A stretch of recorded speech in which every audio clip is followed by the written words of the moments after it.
ลานุเถระและขอสวัสดีท่านผู้ฟังและผู้ชมที่ติดตามในรายการพระไตรปิฎกลอยฟ้าในเนื้อหาของพระอภิธรรมนะครับครั้งนี้ก็เป็นครั้งที่33ในเรื่องของนิพพานปรมัตถ์ในปริเฉดที่6นะครับซึ่งครั้งที่แล้วผมก็ได้พูดในเรื่องของพูดโดยย่อๆนะครับในเรื่องของสภาวธรรมทั้งหลายนะครับที่เราจะต้องประพฤติปฏิบัติเพื่อให้เข้าถึงพระนิพพานนะครับเพื่อจะไปกำจัดเสียซึ่งอนุสัยกิเลสให้สิ้นไปนะเพื่อที่เราจะต้องเพื่อที่เราจะไม่ต้องมาเวียนว่ายตายเกิดอยู่ในวัฏฏะสงสารนี้อีกต่อไปนะการเวียนว่ายตายเกิดนี้เป็นเรื่องของความทุกข์นะครับซึ่งสิ่งที่เราได้รับความทุกข์อยู่ทุกวันนี้ไม่ว่าจะเป็นทุกข์ทางกายทางใจก็ตามนะครับก็เกิดจากการที่เรามีขันธ์ห้านะครับซึ่งขันธ์ห้าเป็นที่รองรับของความทุกข์ทั้งหลายเพราะฉะนั้นการที่เราปฏิบัติเพื่อให้เข้าถึงสภาวธรรมที่เป็นมรรคเป็นผลเป็นนิพพานนี้ก็จะเป็นทางที่จะตัดเสียซึ่งการเวียนว่ายตายเกิดนะครับซึ่งสิ่งที่เราจะเข้าไปประหารเราจะเข้าไปฆ่ามันเสียนั้นก็คืออนุสัยกิเลสเมื่อเรายังมีอนุสัยกิเลสอยู่เมื่อไหร่เมื่อนั้นเราก็ยังจะต้องเวียนว่ายตายเกิดอยู่ตลอดไปถ้าเราหมดอนุสัยกิเลสเมื่อนั้นเราก็จะพ้นไปจากการที่จะต้องมาเวียนว่ายตายเกิดอยู่ในวัฏทุกข์นี้ครั้งที่แล้วก็พูดถึงในตัวปฏิบัติในเรื่องของโพธิปักขิยธรรม37ประการว่าโดยหมวดก็มีอยู่7หมวดนะครับ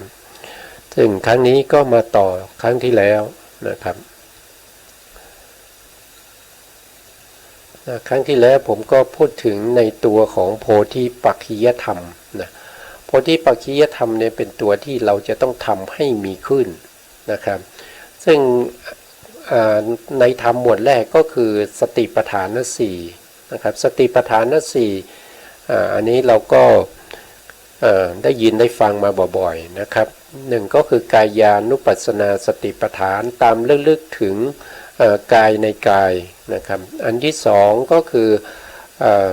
เวทนานุปัสสนาสติปัฏฐานก็คือตามระลึกถึงเวทนาอันที่สามก็คือจิตตานุปัสสนาสติปัฏฐานก็คือตามระลึกถึงจิตนะครับจิตของเรานะแล้วก็อันที่สี่ก็คือตามระลึกถึงธรรมนะครับธรรมานุปัสสนาสติปัฏฐานโดยมีองค์ธรรมอยู่ตัวเดียวนั่นก็คือตัวสตินะครับตัวสติที่เข้าไปตั้งอยู่ในฐานทั้งสี่แล้วก็จะให้ปัญญาในการที่จะพิจารณาในฐานทั้งสี่นั้นนะข้อที่สองก็คือสัมมาประธานสัมมาประธานก็มีสี่เหมือนกันนะครับสัมมาประธานสี่นะสัมมาประธานสี่สัมมาประธานสี่ก็มีถ้าว่าโดยตัวองค์ธรรมเนี่ยสัมมาประธานเนี่ยก็คือได้แก่ตัววิริยะนะครับมีความเพียรพยายามที่จะละอกุศลธรรมที่เกิดขึ้นในใจของเรานะถ้าเราไม่รู้เราก็ละไม่ได้ถ้าเรารู้ว่าในขณะนี้เรามีอกุศลเกิดขึ้นในใจของเราเนี่ยเราก็สามารถที่จะละได้นะอันที่สองก็คือป้องกันนะครับป้องกันไม่ให้อกุศลธรรมทั้งหลายเกิดขึ้นนะครับไม่ให้อกุศลธรรมทั้งหลายเกิดขึ้นอันที่สามก็คือต้องพยายามในการที่จะทำให้กุศลใหม่ๆที่ยังไม่เคยเกิดขึ้นให้เกิดขึ้นนะอันที่สามก็คือพยายามรักษากุศลธรรมทั้งหลายที่เกิดขึ้นแล้วให้ตั้งอยู่นะครับอันนี้ตัวองค์ธรรมได้แก่ตัววิริยะนะครับต้องมีความพยายามในหลัก4ประการนี้นะแล้วก็อันที่3นะครับในหมวดที่3ก็พูดถึงในเรื่องของอิทธิบาท4นะอิทธิบาท4นี้ก็คือเป็นอธิปดีนะครับอธิปดีก็มีฉันทาธิปตินะครับก็คือมีตัวฉันทะเป็นอธิปดีนะครับฉันทะก็คือมีความ มีความปรารถนามีความยินดีในกุศลธรรมทั้งหลายนะอันที่สองก็คือได้แก่วิริยะนะครับวิริยาฉันทิปติก็คือมีความพยายามอย่างแรงกล้าในการที่จะ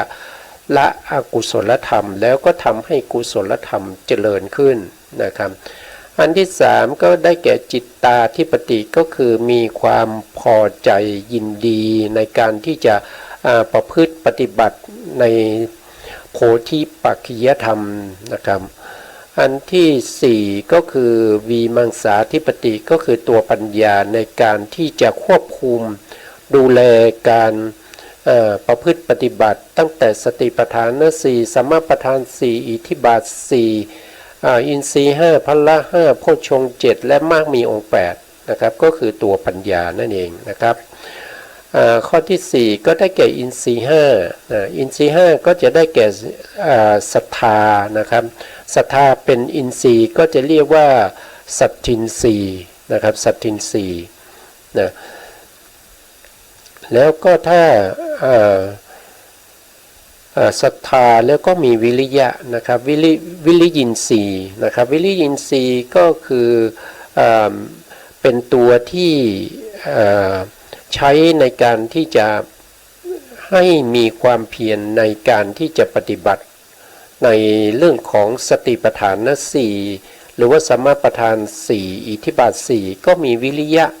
ก็คือวิริยินทรีย์เหล่านี้นะครับแล้วก็อันที่สามก็คือได้แก่สติก็จะเรียกว่าสัตตินทรีย์สัตตินทรีย์เป็นตัวที่จะปิดกั้นอกุศลทั้งหลายไม่ให้เข้ามาแล้วก็มีสติกำหนดรู้อยู่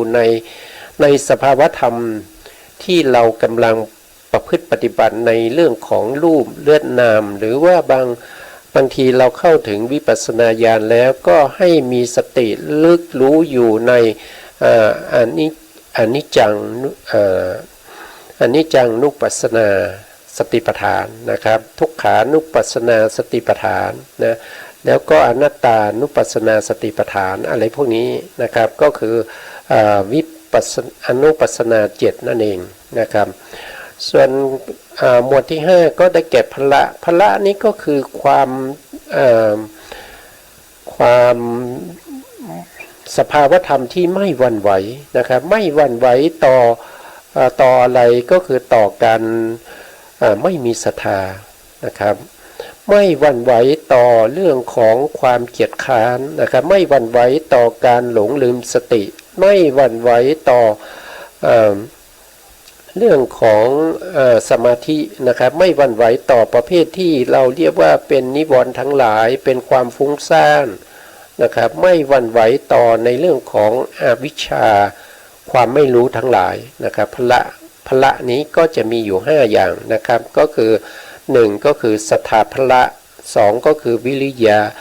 ยะพละ3สติพละ4ก็คือสมาธิพละนะครับ5ก็คือ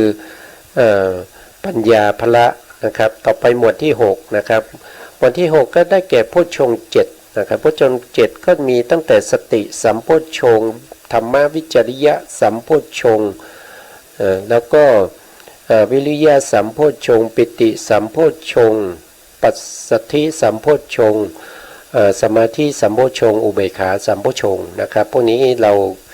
ได้พูดมาเมื่อครั้งที่แล้วนะครับก็ข้อที่8ก็คือมรรคนะครับมรรคมีองค์8นะมรรคมีองค์8ก็จะมีสัมมาทิฏฐิสัมมาสังกัปปะสัมมาวาจาสัมมากัมมันตะสัมมาอาชีวะสัมมาวายามะสัมมาสติสัมมาสมาธินะครับมรรคมีองค์8นี้ก็เป็นตัวที่เราจะต้องทำให้มีขึ้นแล้วก็ต้องทำให้เจริญยิ่งขึ้นไปนะครับนะต้องเป็นมรรคมีองค์8ที่เกิดในมรรคจิตนะครับตรงนี้หมายถึงเกิดในมรรคจิตแล้วก็มีนิพพานเป็นอารมณ์นะครับอันนี้เราได้ศึกษากันไปแล้วเมื่อครั้งที่แล้วนะครับต่อไปนี้เราก็จะมาเข้าสู่ในเรื่องของวิปัสสนาภูมิ6นะวิปัสสนาภูมิ6ก็คือตัวอารมณ์คืออะไรอารมณ์ก็คือตัวสภาวธรรมทั้งหลายที่ถูกรู้ นะครับถูกรู้ถูกอะไรรู้ก็คือถูกจิตและเจตสิกเข้าไปรู้นะครับเข้าไปรู้เป็นอารมณ์ของวิปัสสนานะครับวิปัสสนาภูมินะครับวินี่แปลว่าอะไรวินี่ก็คือวิเศษนะครับปัสสนานี่คือปัญญาที่รู้พิเศษนะครับรู้พิเศษกว่าสภาวธรรมทั้งหลายรู้พิเศษกว่าในเรื่องของ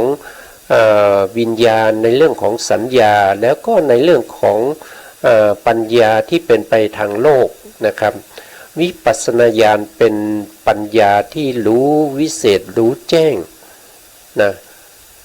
ในอารมณ์ทั้ง6นะครับในอารมณ์ทั้ง6นะอารมณ์ที่1ก็คือได้แก่ขันธ์5นะครับขันธ์5นี่เป็นวิปัสสนาภูมิเป็นอารมณ์ของวิปัสสนานะครับเป็นอารมณ์ของอะไรก็คือเป็นอารมณ์ของสติปัฏฐานนะครับสติปัฏฐานนั้น4นะขันธ์5ก็มี1ก็คือรูปขันธ์ใช่ไหมครับรูปขันธ์เนี่ยจะเป็นอารมณ์ของสติที่เข้าไปตั้งแล้วก็ให้ปัญญาในการพิจารณานั้นเราจะเรียกว่าเป็นกายานุปัสสนาสติปัฏฐานนะครับเป็นกายานุปัสสนาสติปัฏฐานในกายานุปัสสนาสติปัฏฐานนี้เป็นสภาวธรรมที่ต้องกำหนดรู้นะครับกำหนดรู้ในลักษณะไหนนะครับก็คือกำหนดรู้ในอิริยาบถอิริยาบถใหญ่นะครับก็มีอิริยาบถการยืนนะครับการเดินนะครับการนั่งแล้วก็การนอนอันนี้เป็นรูปขันธ์นะครับรูปขันธ์ตัวที่เข้าไปรู้คือตัวปัญญาแต่ตัวปัญญาไม่ใช่เข้าไปรู้สภาวะของอิริยาบถแบบธรรมดานะครับจะต้องรู้พิเศษออกไปนะครับถึงมีคำว่าวิปัสสนานะครับมีคำว่าวิอยู่ข้างหน้ารู้พิเศษอย่างไรก็คือรู้พิเศษไปในลักษณะว่ารูปนะครับรูปเนี่ยมีลักษณะของรูปก็คือสลายไปเป็นลักษณะอย่างนี้นะครับก็ต้องรู้ในลักษณะที่จตุกะในลักษณะที่จตุกะในเรื่องของรูปนะครับซึ่งเราก็เคยศึกษาไปแล้วในเรื่องของลักษณะที่จตุกะในเรื่องของรูปแล้วก็ในเรื่องของนามนะครับในช่วงที่เราศึกษาในเรื่องของเจตสิกในเรื่องของรูปปรมัตถ์นะครับเดี๋ยวผมดูเอกสารนะครับหาเอกสารให้ดูว่าลักษณะที่จตุกะของรูปนะครับอยู่ตรงไหนเอ่ยนะครับนะก็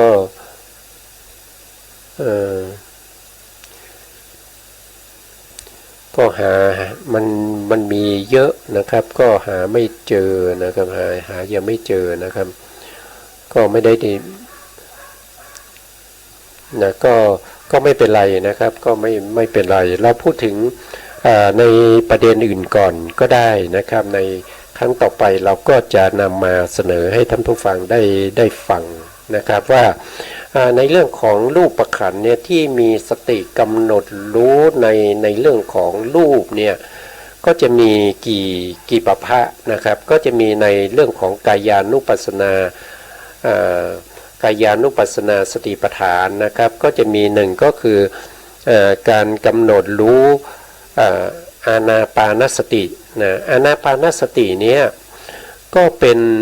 การกำหนดรู้ในเรื่องของรูปขันธ์นะครับในเรื่องของกายานุปัสสนาสติปัฏฐานเหมือนกันนะครับรู้อย่างไรนะครับการที่เรากำหนดลมหายใจเข้าออกเนี่ยจุดที่เรารู้ก็คือจุดที่ลมหายใจเข้าและหายใจออกที่กระทบกับโพรงจมูกนะครับหรือว่ากระทบกับปลายจมูกหรือว่าริมฝีปากด้านบนที่ลมมากระทบนะครับการที่ลมมากระทบกับรูปพวกนี้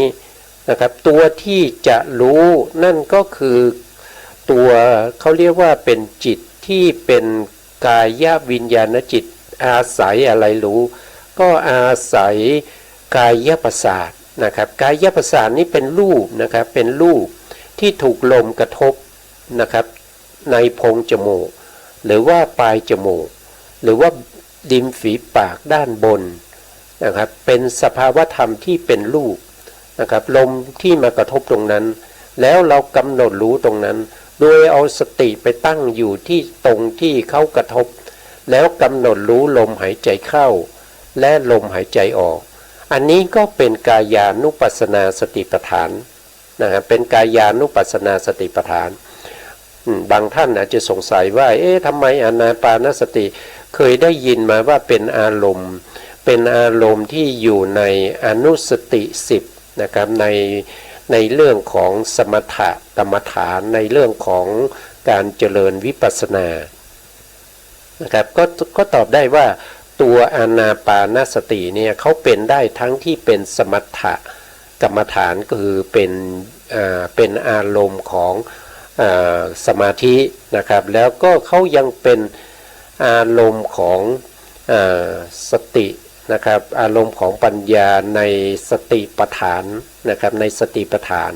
นะครับตัวนี้ก็เป็นอะไรเป็นรูปนะครับเป็นรูปที่เรากำลังพูดถึงรูปขันธ์นะครับเพราะว่ากายานุปัสสนาสติปัฏฐานโดยมีกายประสาทนะครับกายประสาทเป็นประสาทอย่างหนึ่งนะครับในประสาททั้ง5นะครับที่ถูกลมกระทบแล้วก็เอาสติไปตั้งตรงนั้นแล้วก็กำหนดรู้ด้วยตัวปัญญาที่เข้าไปรู้ถึงลมหายใจเข้ายาวก็รู้ว่าลมหายใจเข้ายาวนะครับลมหายใจออกยาวก็รู้ว่าลมหายใจออกยาวนะครับถ้าไม่มีลมกระทบกับกายประสาทแล้วนะครับมันจะมีปัญญาอย่างไรก็ตามไม่สามารถที่จะกำหนดรู้ถึงการกระทบนั้นได้ไม่สามารถที่จะรู้ถึงตัวกระทบนั้นได้นะครับอันนี้ก็เป็นสภาวธรรมที่เป็นกายานุปัสสนาสติปัฏฐานตัวปฏิบัติก็คืออาสาสะปัสสาสะก็คือลมหายใจเข้าและหายใจออกที่กระทบกับ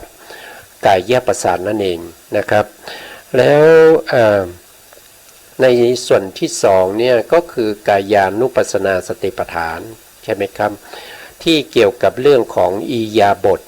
นะครับอิริยาบถใหญ่มีการเดินอย่างเงี้ยนะครับเราก็กำหนดรู้ถึงอาการของเท้านะครับดูเฉพาะอาการของเท้านะครับไม่ได้ดูลักษณะสันฐานของเท้าเมื่อยกเท้าก็ให้รู้ถึงอาการสภาวะ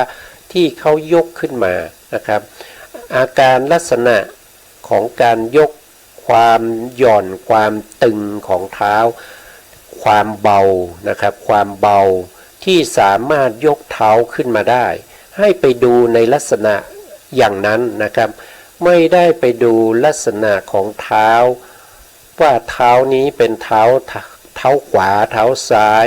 เท้ามีรูปร่างสันฐานอย่างไรไม่ได้ไปดูอย่างนั้นนะครับให้ดูที่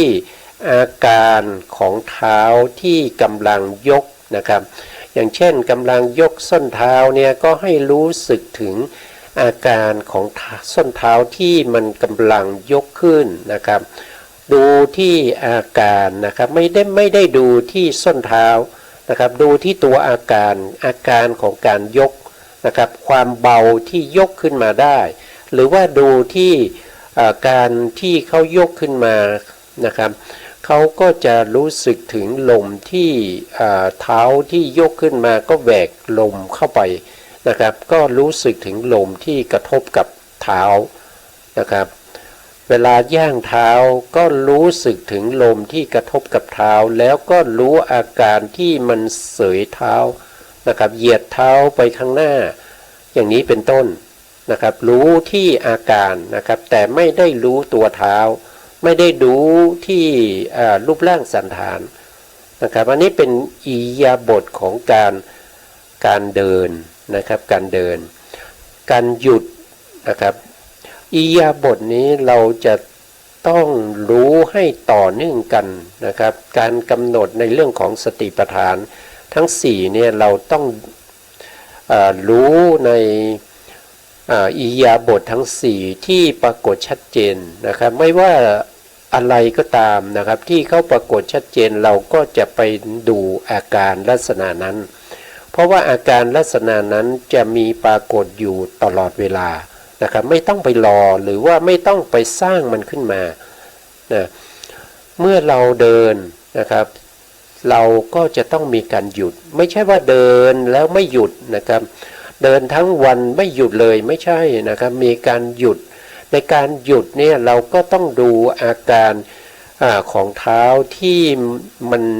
หยุดนะครับแล้วก็อยู่กับที่รู้สึกถึงเวลาหย่อนเท้าลงไปจะหยุดก็รู้สึกถึงความเย็นหรือความอุ่นหรือว่าความแข็งที่ฝ่าเท้าไปกระทบกับพื้นนะครับไปกระทบกับพื้นก็ให้ดูที่อาการลักษณะเหล่านั้นนะครับอันนี้เป็นอะไรเป็นความแข็งก็คือเป็นเรื่องของธาตุดินนะครับเป็นเรื่องของธาตุดินเป็นสภาวะของปฐวีธาตุที่แข็งนะถ้าเย็นเนี่ยก็เป็นสภาวะธรรมของเตโชนะครับเตโชก็คือธาตุไฟนะธาตุไฟมีไฟน้อยก็เย็นนะครับหรือว่าในขณะที่หย่อนลงมีความเบานั้นก็คือมีความหนักความเบาที่เกิดขึ้นมีความหย่อนความตึงที่เกิดขึ้นนั้นเป็นธาตุลมนะครับแต่ถ้าเป็นความหนักที่เท้านี้ที่หย่อนลงไปอันนั้นจะเป็นธาตุปฐวีกับธาตุน้ำนะครับอันนั้นเป็นลักษณะของการรวมกันของธาตุแล้วก็เกิดความหนักนะครับแล้วก็วางเท้าลงไปนะครับซึ่งการวางเท้าลงไปนะครับก็จะเป็นลักษณะของธาตุดินนะครับก็เป็นของธาตุดินนะแล้วในขณะที่เรายืนเราก็ให้รู้สึกว่ารู้สึกตัวที่ยืนอยู่นะครับรู้สึกตัวที่ยืนอยู่ว่าเรากำลังยืนอยู่ขาทั้งสองข้างก็หยุดแล้วก็วางอยู่กับพื้นตัวก็ตรงในลักษณะอาการของการยืนนะครับเราก็ไม่ได้ยืนอยู่ตลอดเวลาใช่ไหมครับเราก็จะต้องมีการนั่งในขณะที่เรานั่งเนี่ยเราจะต้องมีการขยับเท้านะครับงอข้อเท้านะครับหรือว่าจะย่อตัวลงนะครับย่อตัวลงเป็นต้นอย่างเงี้ยเราดูที่อาการลักษณะนะครับในการที่ย่อตัวลงเพื่อจะนั่งนะครับในการนั่งเวลาเรานั่งลงไปเราก็รู้สึกถึงการกระทบของเบาะกับของก้นของเรานะครับก้นของเราที่กระทบกับพื้นนะครับหรือสะโพกของเรากระทบกับพื้นนะครับก็ให้รู้ลักษณะอย่างนั้นนะครับในขณะที่รู้ลักษณะอย่างนั้นเนี่ยเวลาเรานั่งลงไปเนี่ยเราจะรู้สึกถึงว่าเวทนาจะเกิดนะครับเวทนาจะเกิดคือมีความสบายเกิดขึ้นนะครับความสบายที่เกิดขึ้นจะมีกำลังมากกว่านั่นก็คือเป็นเวทนานะครับเป็นเวทนาก็เป็นขันหนึ่งนะครับเป็นขันนะครับเวทนาเป็นขันนะเรียกว่าเวทนาขันนะครับในการกำหนดเวทนานี้เราก็กำหนดในขณะที่เวทนานั้นปรากฏชัดเจนนะครับในขณะที่เรานั่งใหม่ๆในเวทนาปรากฏชัดเจนนั่นก็คือมีความสบายเกิดขึ้นเราก็กำหนดถึงความสบายนั้นแล้วก็ความสบายนั้นเกิดจากอะไรเกิดจากการนั่งนะครับตรงที่เรากระทบกับเบาะนะครับนั่นก็คือเวทนาเราก็ส่งจิตไปดูเวทนาแต่เราไม่ใช่ตัวเวทนาเราเพียงแต่เป็นผู้ดูนะครับว่าเวทนาที่มีความสบายเป็นลักษณะไหนนะครับเป็นลักษณะไหนที่เรียกว่าที่เขาเรียกว่าสบายนะครับมันเป็นลักษณะอย่างนี้นะครับมันเป็นลักษณะที่ทนได้ง่ายนะครับไม่เบียดเบียนนะครับไม่เล่าร้อนนะครับเป็นลักษณะที่ทนได้ง่ายนะในเรื่องของเวทนาใช่ไหมครับในขณะที่เรานั่งไปนานๆเนี่ยเราก็จะรู้สึกว่าจากเวทนาที่เราเคยเป็นสุขนั้นมันก็จะเปลี่ยนไปเป็นเฉยๆนะครับมีความรู้สึกเฉยๆ นะครับแล้วก็เปลี่ยนไปเป็นทุกข์นะครับทุกข์ก็คือทนได้ยากนะครับมีความเล่าร้อนมีการเบียดเบียนนะครับนั่นก็คือการที่เราตามและลึกรู้ถึงอิริยาบถมาสู่เรื่องของเวทนานะครับเวทนานี้จะเป็นสภาวะธรรมที่เสวยอารมณ์ทั้งที่เป็นสุขเป็นทุกข์นะครับเป็นอุเบกขาเพราะฉะนั้นในการที่เราจะตามและลึกรู้สิ่งพวกนี้เนี่ยต้องให้รู้ตรงตามสภาวะความเป็นจริงที่เขากำลังเกิดอยู่เราถึงจะเห็นสภาวะของสิ่งพวกนั้นได้นะครับแต่ถ้าเราไม่ตามดูสภาวะธรรมที่กำลังปรากฏชัดเจนนั่นแสดงว่าจิตของเราเนี่ยฟุ้งออกไปข้างนอกนะครับฟุ้งออกไปข้างนอกอาจจะไปรู้อย่างอื่นนะครับอาจจะไปคิดถึงเพื่อนคิดถึงบ้านคิดถึงลูกคิดถึงการงานต่างๆนะครับอันนั้นเป็นเขาเรียกว่าเป็นนิวรณ์แล้วนะครับเป็นนิวรณ์แล้วเป็นความฟุ้งซ่านแล้วที่เข้ามาขัดขวางจิตของเราที่กำลังรู้ในเรื่องของเวทนาอยู่นะครับในเรื่องของความสบายอยู่ในเรื่องของความทุกข์อยู่ในเรื่องของความไม่ทุกข์ไม่สุขอยู่นะครับสิ่งพวกนี้เป็นสิ่งที่เราเรียกว่าเป็นสภาวะธรรมที่คอยกั้นไม่ให้เราทำคุณงามความดีนะครับไม่ให้เราทำคุณงามความดีให้เรากลายเป็นอกุศลธรรมนะครับจากอิริยาบถก็จะมีอิริยาบถย่อยอิริยาบถย่อยก็เป็นรูปขันธ์เหมือนกันนะครับอย่างเช่นเราคูแขนนะครับเราเหยียดแขนออกไปเนี่ยที่เราเหยียดไปได้ที่เราคูเข้ามาได้อันนี้มันเป็นธาตุลมนะครับมันเป็นธาตุลมมันเป็นลมที่อยู่ในร่างกายของเรานะครับลมที่อยู่ในร่างกายของเราก็จะมีทั้งที่ลมที่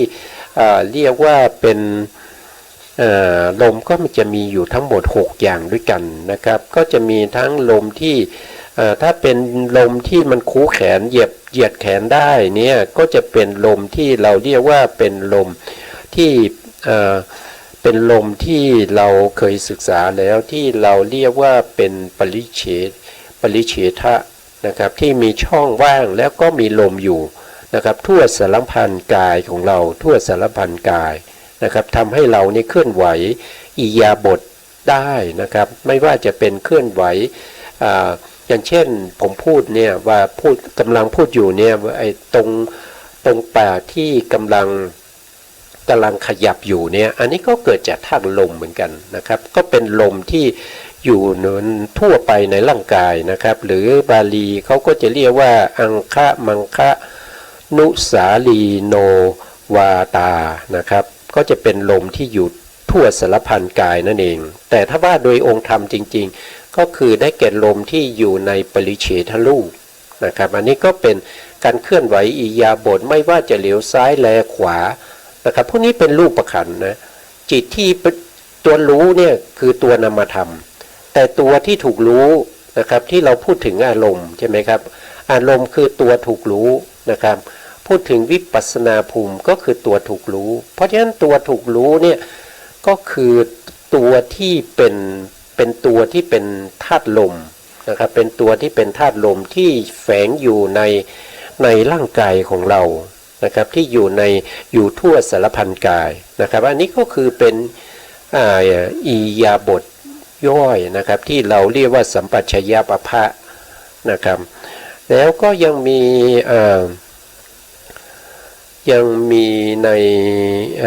ในเรื่องอะไรเอ่ยนะครับที่มีในการกำหนดรู้ถึงอิริยาบถนะครับมันมีอยู่ทั้งหมดถึง10ในกายานุปัสสนาสติปัฏฐานเนี่ยมีอยู่ทั้งหมดถึง14ปภะด้วยกันนะครับ14ปภะนะครับก็จะมีในเรื่องของอานาปานสตินะครับอิริยาบถใหญ่อิริยาบถย่อยในเรื่องของธาตุนะครับธาตุก็คือกำหนดให้รู้สภาวะธาตุทั้ง4นะครับอย่างเช่นปฐวีธาตุก็คือกำหนดรู้ในความแข็งที่กระทบแล้วแข็งนะครับแล้วก็ กำหนดรู้ในเรื่องของธาตุไฟเตโชความเย็นความร้อนกำหนดรู้ในเรื่องของธาตุลมนะครับธาตุลมที่เคลื่อนไหวที่ทำให้เกิดการเคลื่อนไหวที่หย่อนและตึงนะครับแล้วก็กำหนดรู้ในเรื่องของธาตุน้ำในธาตุน้ำเนี่ยก็จะมีอยู่ถึง12อย่างด้วยกันนะครับ12อย่างด้วยกันเดี๋ยวเราก็จะพูดในเรื่องของธาตุน้ำนะครับตอนนี้เราก็พูดถึงในเรื่องของ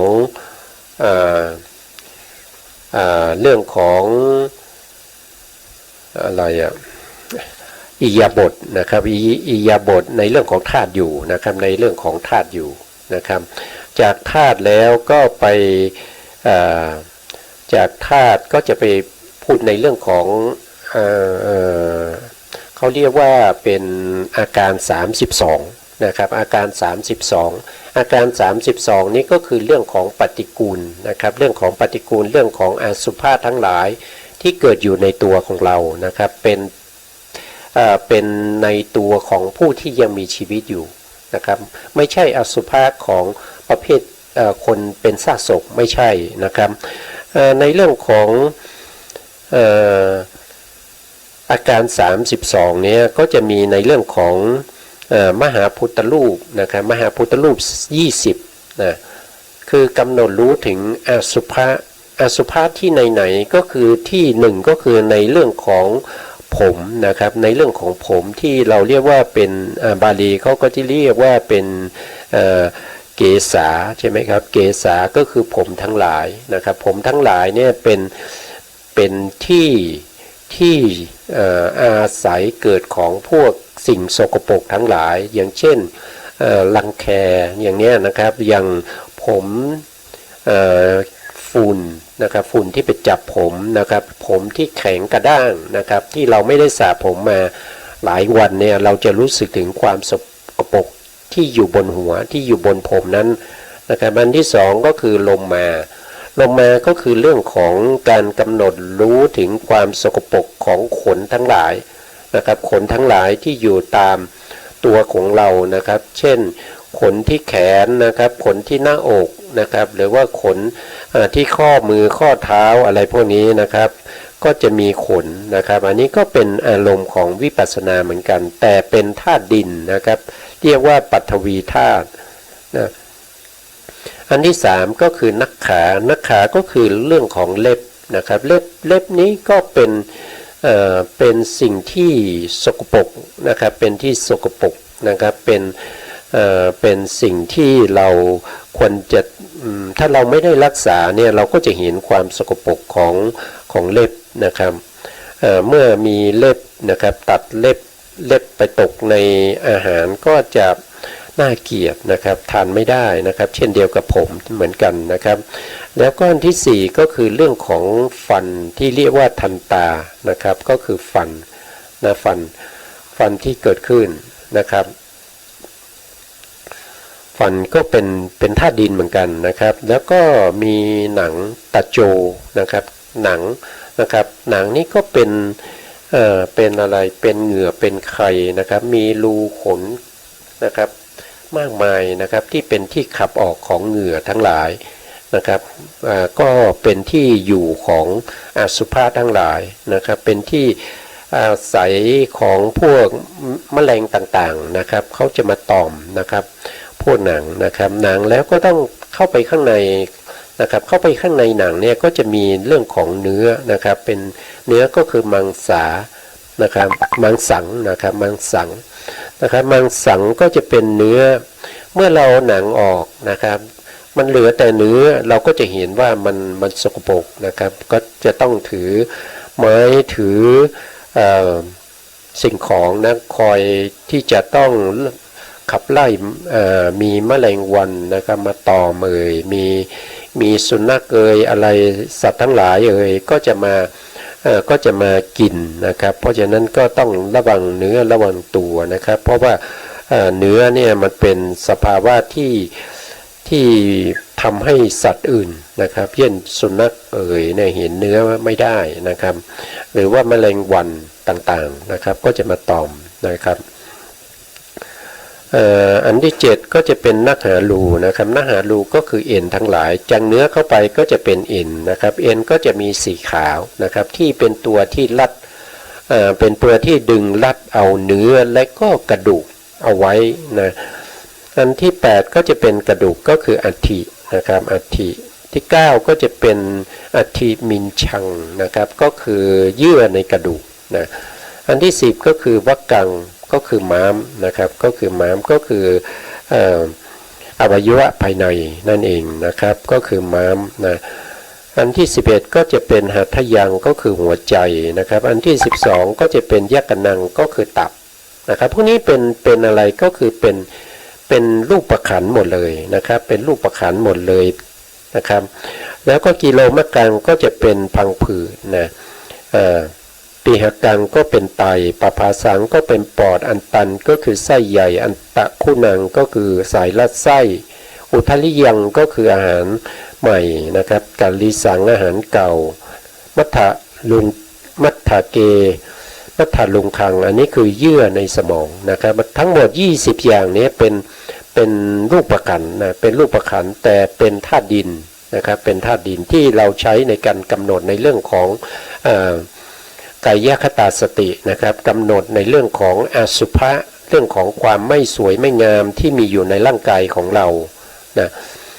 อันที่สองที่เราพูดถึงในเรื่องของธาตุน้ำก็จะมีอยู่12อย่างนะครับในการที่เราจะกำหนดโดยใช้เป็นอารมณ์ก็คือวิปัสสนาภูมินะครับซึ่งเป็นอารมณ์ของสติปัฏฐานนะครับสติปัฏฐานสี่ในหมวดที่เป็นกายานุปัสสนาสติปัฏฐานนะครับมีรูปขันธ์นั้นเป็นอารมณ์นะครับอาโปมีอยู่12นะอาโปธาตุนะครับก็จะมีปิปังน้ำดีนะครับน้ำดีนะครับเสียงหางก็คือน้ำเสลดบุโพก็คือน้ำเหลืองโลหิตังก็น้ำเลือดเสโทก็น้ำเหงื่อเมโทก็น้ำมันข้นอสุก็น้ำตาวัสสาก็น้ำมันเหลวเขโลน้ำลาย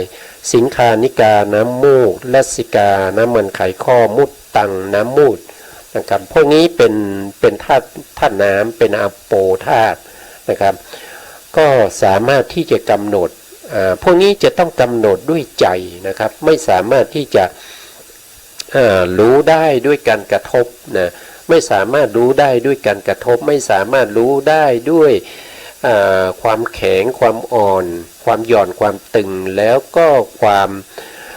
ามเย็นความร้อนนะครับธาตุน้ำนี่เขาจะมีสภาวะของความเอิบอาบเกาะกลุ่มไหลเหนียวนะครับพวกนี้นะครับเวลาที่เรานั่งเนี่ยเหงื่อที่มันไหลออกจากตัวของเรามานะครับไหลมานะครับเราก็จะรู้สึกถึงสภาวะของความไหลแต่ความไหลนั้นรู้ได้ด้วยทางใจนะครับรู้ได้ด้วยทางใจนะครับ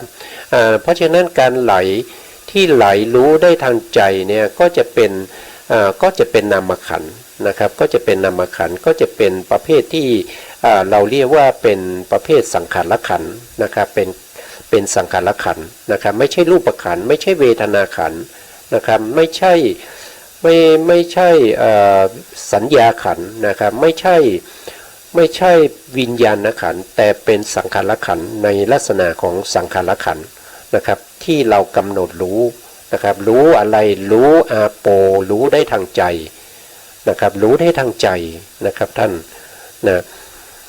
แล้วถ้าปกติแล้วนะครับถ้าเราพูดถึงปฐวีธาตุ20อาโป12ก็ครบอาการ32แล้วนะครับส่วนใหญ่ที่พระพุทธองค์ทรงแสดงเนี่ยก็จะแสดงไว้เฉพาะ32อาการเท่านั้นที่เป็นอสุภะนะครับแต่บางสูตรนะครับแต่มีน้อยมากแล้วก็ไม่ค่อยจะมีผู้พูดถึงนั่นก็คือธาตุไฟนะครับธาตุไฟที่เรียกว่าเตโชนะครับเตโชก็จะมีอยู่4อย่างนะครับก็จะมีอยู่4อย่างนั่นก็คือ1ก็คือธาตุไฟที่ทำให้ร่างกายอบอุ่นนะครับทำให้ร่างกายอบอุ่นนะครับในขณะที่ร่างกายอบอุ่นนี้เราสามารถที่กำหนดรู้ได้นะครับกำหนดรู้ได้ นะอย่างเช่นในฤดูหนาวเนี่ยนะครับที่มีลมหนาวหรือว่าน้ำเย็นอะไรพวกนี้ถ้าเราเสื้อผ้ามาใส่นะครับใส่เสื้อกันหนาวนะครับในขณะที่เราใส่ใหม่ๆเรารู้สึกถึงความอุ่นได้นะครับเรารู้สึกถึงความอุ่นได้นะความอุ่นนี้มาจากไหนนะครับก็คือการที่เราใส่เสื้อผ้าที่กระทบกับกายประสาทเกิดความอุ่นก็คือธาตุไฟนั่นเองรู้ได้จากไหนก็คือรู้ได้จากสติปัญญานะครับที่เอาอะไรเอาธาตุไฟมาเป็นอารมณ์นะครับเอาธาตุไฟมาเป็นอารมณ์ธาตุไฟก็อยู่ในรูปขันธ์นั่นเองนะก็จะเรียกว่าสันดับ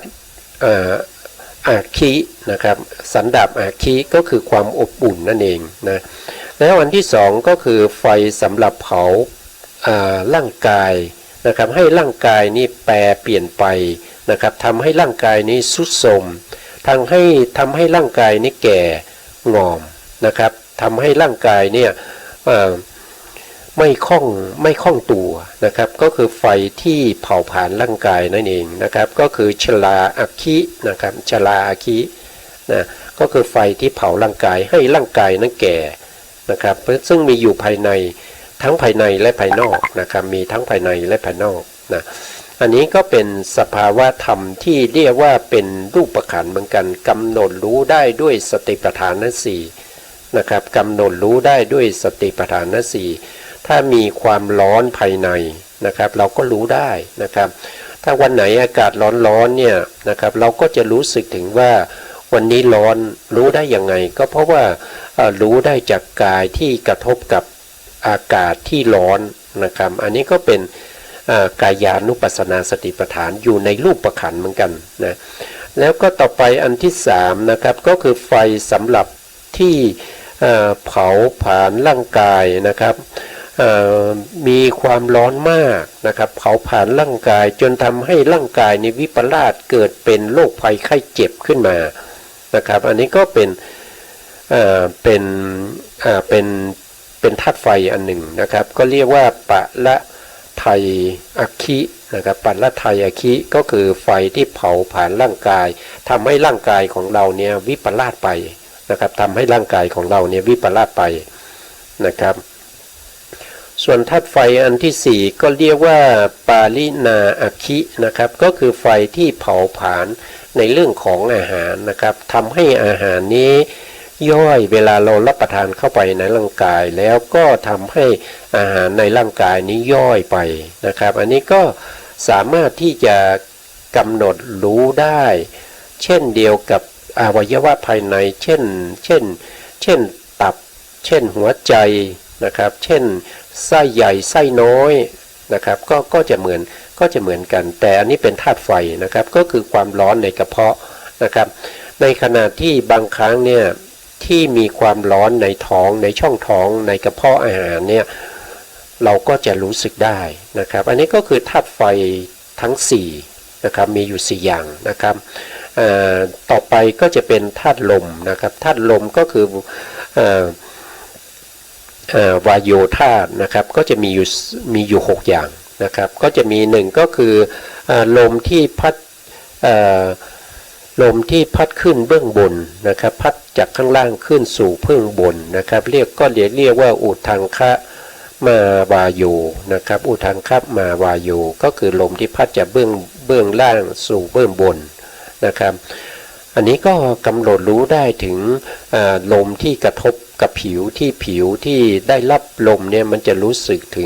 ถึงความตึงใช่ไหมครับถึงความตึงที่ลมมากระทบนะแล้วก็อันที่สองก็จะเรียกว่าเป็นลมที่พัดจากเบื้องบนเนี่ยลงไปสู่ข้างล่างนะครับพัดจากข้างบนลงสู่ข้างล่างนะอันนี้ก็จะมียกตัวอย่างเช่นนะครับลมที่มันบีบรัดนะครับบีบรัดอะไรก็คือบีบรัดให้เราถ่ายนะครับให้เราถ่ายหนักถ่ายเบาพวกนี้นะครับก็เป็นลมที่อยู่ในช่องท้องที่พัดลงข้างล่างนะครับ แล้วก็อันที่สามก็คือลมที่อยู่ในช่องท้องนะครับอยู่ในช่องท้องบางทีทำให้เราปวดท้องได้นะครับอันที่สี่ก็คือลมที่อยู่ในลำไส้นะครับบางทีก็จะรู้สึกได้ถึงลมที่ลมการผายลมต่างๆนะครับอันที่ห้าก็คือลมที่พัดอยู่ทั่วสารพันกายนะครับก็รวมถึงลมที่อยู่ในช่องว่างที่เราเรียกว่าปริเฉทรูปทั้งหลายนะครับพัดทั่วอยู่ทั่วไปในร่างกายของเรานั่นเองนะครับอันที่หกก็คือเรียกว่าอาสาสะปัสสะสะก็คือลมหายใจเข้าออกนะครับอันนี้ทั้งหมดก็จะเป็นอยู่42ประการนะครับที่เป็นอสุภะภายในร่างกายของเราเป็นทั้งที่เป็นรูปขันธ์นะครับเป็นรูปขันธ์นะครับเป็นรูปขันธ์นะแล้วก็เวทนาขันธ์ก็ได้พูดไปแล้วนะครับเวทนาขันธ์แล้วก็สัญญาขันธ์สัญญาขันธ์ก็คือการจำได้หมายรู้นะครับอย่างการจำได้อย่างที่เรากระทบนะครับอย่างที่เรากระทบกับสิ่งใดสิ่งหนึ่งแล้วเกิดความเจ็บขึ้นมาเกิดเวทนาที่เป็นทุกขเวทนาขึ้นมาเนี่ยตัวสัญญาก็จำได้ว่าที่เรามีความรู้สึกอย่างนั้นเนี่ยเขาเรียกว่าเป็นทุกขเวทนานะครับอันนั้นเป็นทุกขเวทนาแต่ในขณะที่เรานั่งลงไปใหม่ๆที่มีความรู้สึกถึงความสบายก็จะจำได้นะครับจำได้ว่าอย่างนั้นเป็นสุขเวทนาอย่างนี้เป็นต้นหรือว่าจำว่าเป็นสีใช่ไหมครับจำว่าสิ่งที่เห็นเป็นสีต่างๆนะครับที่เห็นนะครับตัวสีเหลืองสีแดงสีขาวพวกนั้นนะครับก็คือตัวสัญญาเป็นตัวจำได้นะครับเป็นตัวจำได้นะครับก็จะเรียกว่าเป็นสัญญาขันธ์นะครับสังขารขันธ์ก็คือการปรุงแต่งใจของเรานะครับให้เป็นทั้งที่เป็นกุศลเป็นอกุศลนะครับซึ่งกุศลและอกุศลก็จะแตกต่างกันนะครับในขณะที่เรามีจิตที่สบายนะครับมีจิตที่สบายเบานะครับอย่างนี้ก็เป็นกุศลนะครับเป็นกุศลก็ถูกอะไรก็ถูกปรุงแต่งนะครับก็ถูกเจตสิกเนี่ยปรุงแต่งให้เกิดเป็นกุศลนะครับถ้าใจของเราร้อนนะครับแล้วก็ไม่สบายใจเครียดนะครับพวกนี้ก็เป็นอกุศลก็คือโทสะนะครับก็ถูกปรุงแต่งด้วยสังขารขันธ์นะครับเกิดความรู้สึกถึงความไม่สบายเหล่านั้นขึ้นมานะครับอันนั้นก็เป็นสังขารขันธ์นะแต่ถ้าเป็นวิญญาณขันธ์เนี่ยวิญญาณขันธ์เนี่ยก็คือต้องรู้ในเรื่องของจิตของเราเป็นกุศลก็ต้องรู้นะครับจิตของเรามีราคะก็ต้องรู้ไม่มีราคะก็ต้องรู้นะครับต้องรู้ชัดด้วยไม่ใช่รู้ธรรมดานะครับเพราะเป็นวินะครับเพราะเป็นวิปัสสนานะครับไม่ใช่รู้ธรรมดานะครับมีคำว่าวินี่คือปัสสนานี่คือปัญญาวิคือวิเศษพิเศษนะครับต้องรู้พิเศษนะครับรวมความแล้วต้องรู้พิเศษนะเพราะฉะนั้นในการที่เราจะรู้พิเศษในเรื่องของ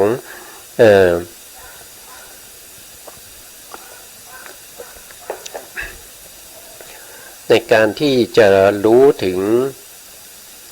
เรื่องของจิตเนี่ยนะครับมีทั้งหมดอยู่ถึง16อย่างด้วยกันนะครับก็คือจิตมีราคะก็รู้ว่าจิตมีราคะจิตมีโทสะก็รู้ว่าจิตมีโทสะจิตไม่มีราคะก็รู้ว่าจิตไม่มีราคะจิตไม่มีโทสะก็รู้ว่าจิตไม่มีโทสะจิตเป็นมหคตาก็รู้ว่าเป็นมหคตาเป็นปริตตะก็รู้ว่าเป็นปริตตะนะครับพวกนี้นะครับก็คือเป็นวิญญาณขันธ์นะครับทั้งหมดก็จะมีอยู่5ขันธ์ด้วยกันนะครับ5ขันธ์ทั้ง5ขันธ์เนี่ยเป็นอารมณ์ของวิปัสสนานะครับทั้ง5ขันธ์นี้เป็นอารมณ์ของวิปัสสนานะครับนะซึ่งจะผู้ที่จะได้วิปัสสนาญาณนะครับไม่ว่าจะเป็นนามรูปปริเฉทญาณก็จะพ้นจากขันธ์5ไม่ได้นะครับอารมณ์จะพ้นจากขันธ์5ไม่ได้เพราะขันธ์5นี้เป็นอารมณ์นะครับเป็นอารมณ์ให้เกิดวิปัสสนาญาณอย่างเช่นญาณที่1นะครับนามรูปปริเฉทญาณ นามรูปปริเฉทญาณนั่นก็คือหมายถึงว่าต้องรู้รูปรู้นามนะครับต้องแยกรูปแยกนามได้ต้องเห็นรูปเห็นนามนะครับแยกขาดออกจากกันได้นะครับรูปก็เป็นส่วนรูปนามก็เป็นส่วนนามนะนามก็จะมีอยู่ถึง4อย่างด้วยกันนะครับใน4อย่างนี้ก็จะต้องรู้ชัดลงไปอีกนะครับ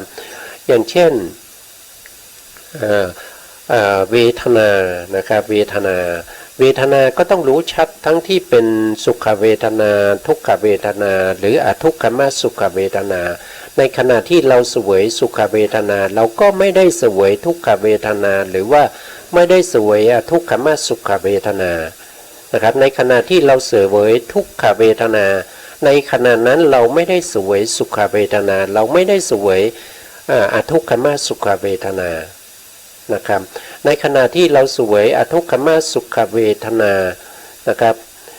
ทุกขมสุขเวทนาอันนี้เป็นอุเบกขาเวทนานะครับอันเดียวกันนะครับใช้คำว่าอุเบกขาก็ได้นะครับหรือว่าจะใช้คำว่าทุกขมสุขเวทนาก็ได้นะครับในขณะที่เราเสวยอุเบกขาเวทนาเราไม่ได้เสวยสุขเวทนาหรือทุกขเวทนาเลยนะครับในขณะที่เรายกแต่ถ้าเป็นทางใจนะครับในขณะที่เรามีความดีใจ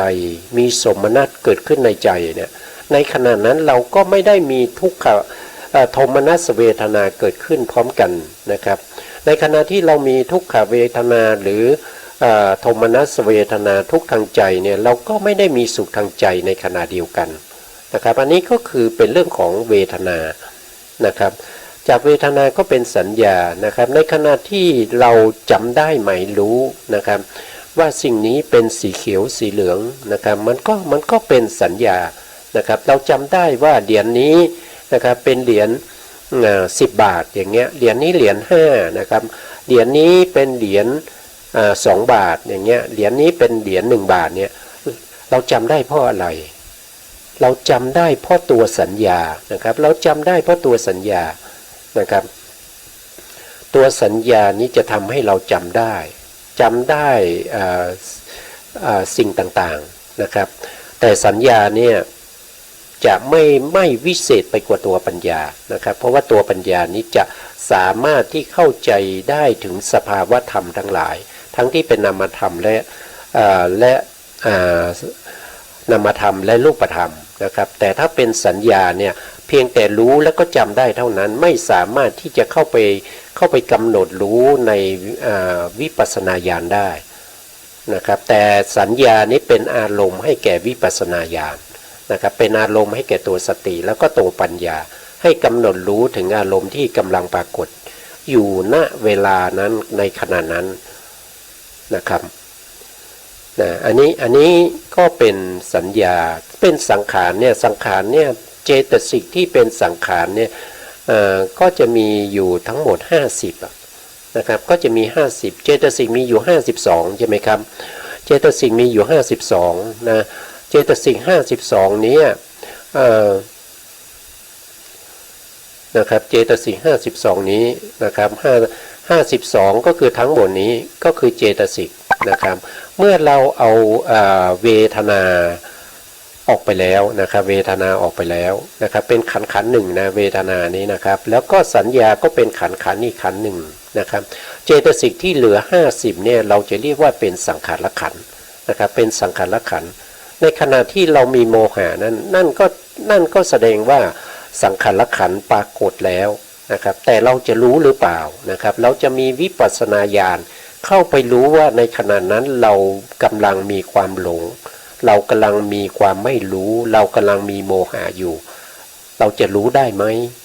นะเราจะรู้ได้ไหมนะครับในขณะที่มีโลภะมีความยินดีพอใจซึ่งเป็นสังขารขันธ์เนี่ยอันนี้รู้ได้ง่ายกว่านะครับได้ง่ายกว่าได้ง่ายกว่าโมหะนะครับได้ง่ายกว่าความหลงนะครับได้ง่ายกว่าความหลงนะครับแล้วก็โทสะนี้ยิ่งเป็นอารมณ์ที่ปรากฏชัดเจนนะครับปรากฏชัดเจนยิ่งกว่าโลภะแล้วก็ยิ่งกว่าโมหะเพราะนี้เป็นสังขารขันธ์ทั้งนั้นนะครับในขณะที่เราเกิดความง่วงเหงาหานอนก็คือเจตสิก2ดวงนี้นะครับก็เป็นถีนามิทะนะครับเรารู้ได้ไหมว่าเรากำลัง มีความง่วงเหงาหานอนนะครับมีความเกียจค้านนะครับตัวที่จะรู้ได้นั่นก็คือตัวสติแล้วก็ตัวปัญญาที่เข้าไปกำหนดรู้ในเรื่องของสังขารละขันธ์นั่นเอง